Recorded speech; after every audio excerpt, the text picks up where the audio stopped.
Dans le village de Kunda, lové au creux d'une vallée où les collines rouges s'élevaient comme des sentinelles, la rivière Djamé coulait autrefois, un ruban d'argent chantant sous le soleil ardent. Ses eaux nourrissaient les champs de mil, berçaient les berceaux et portaient les prières des anciens vers les esprits. Mais depuis 10 lunes, la rivière s'était tue, son lit devenu une cicatrice sèche craquelée par la soif. Les villageois murmuraient que les esprits de l'eau, offensés, avaient détourné leur bénédiction. Sous les toits de paille et les acacias tordus par le vent, une ombre de désespoir pesait sur Kunda. Mariama, une femme de 30 ans aux yeux profonds comme les nuits sans lune, était la voix du village. Fille d'un griot et d'une guérisseuse, elle connaissait les chants qui apaisaient les esprits et les herbes qui soignaient les corps. Sa voix, chaude et vibrante, résonnait lors des cérémonies près de l'autel de pierre où les anciens offraient des offrandes de miel et de mil. Mais Mariama portait un secret.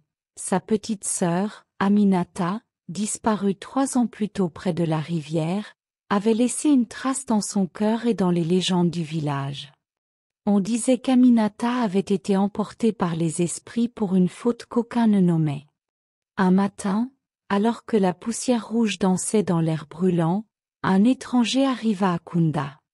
Il se nommait Samba, un homme au visage marqué par le soleil, vêtu d'une tunique déchirée et portant une flûte taillée dans un bois rare.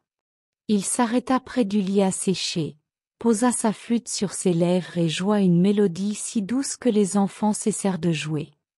Les anciens, méfiants, le regardèrent avec suspicion, mais Mariama sentit une chaleur familière dans ses notes, comme un écho d'Aminata.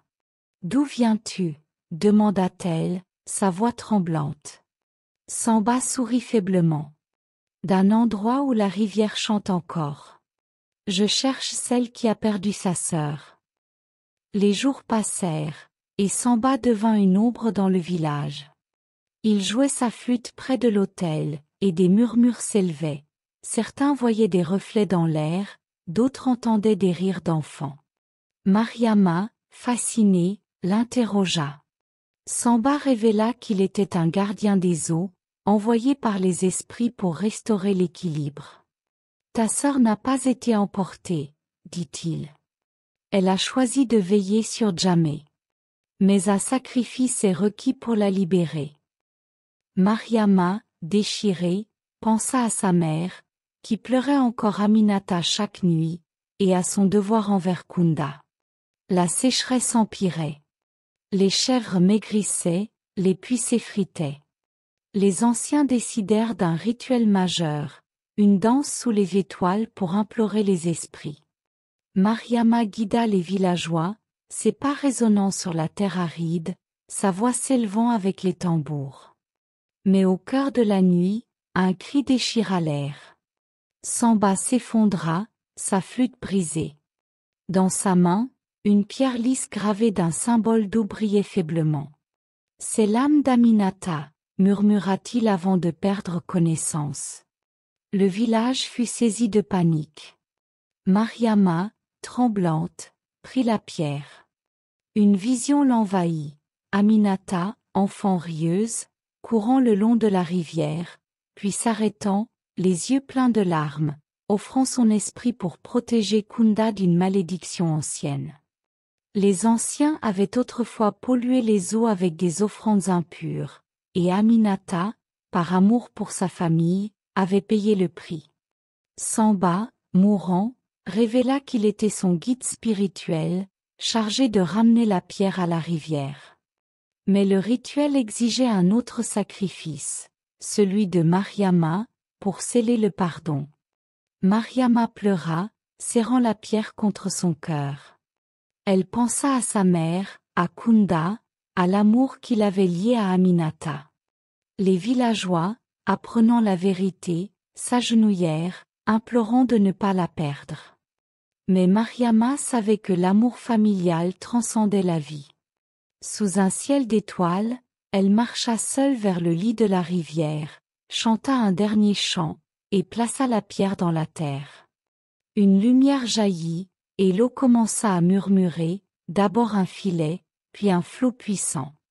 Les esprits répondirent, leur voix mêlée à celle des villageois en prière. Quand la lumière s'éteignit, Mariama avait disparu.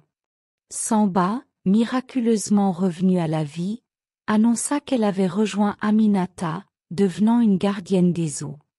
La rivière Djamé coula à nouveau, plus vive que jamais, et les champs reverdirent.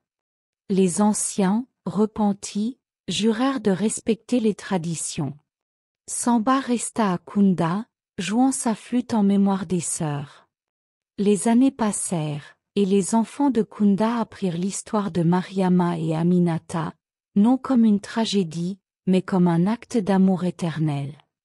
Chaque année, lors de la fête des eaux, ils dansaient près de la rivière, offrant des fleurs et des chants, rappelés d'une leçon profonde.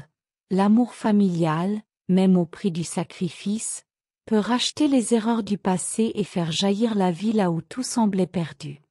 Et la nuit, sous le murmure de Djamé, certains juraient entendre deux voix, celle de Mariama et Aminata, tissant un chant qui promettait l'espoir.